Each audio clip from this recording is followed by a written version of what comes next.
మాకు ప్రాణహాని ఉంది. నాకు ఒకటిగా కాదు, అందరికీ తాడిపత్రిలో ఫ్రాక్షన్ చేస్తానంట. ఫ్రాక్షన్ నేను నా మాటలు కాదు, ఇవి ఆయన సొంత మాటలే. ఆయన్ని బహిష్కరించాల్సిందే. బహిష్కరించకపోతే ఆయన ఏం చేస్తాడా? పార్టీ చేస్తాడు. అప్పుడు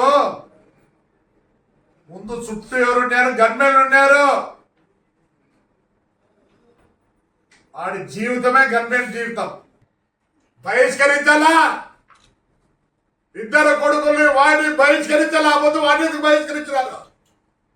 పోలీసులు చెప్తున్నా ఇప్పుడే, ఏం బహిష్కరించండి చేయలేదా? You want the record? ఏ దానికి బహిష్కరించారు అంటే? పెద్దారెడ్డి అంటున్నాడు ఫ్రాక్షన్ చేస్తా అని. ఆ రోజు పొట్టి రవిని నిన్నటి వరకు ఊర్లోకి రానిలేదు. ఆయన మా ఎమ్మెల్యే గారు, ఎక్స్ఎమ్మెల్యే గారు ఏం చెప్తారు? ఏ పార్టీ వచ్చినా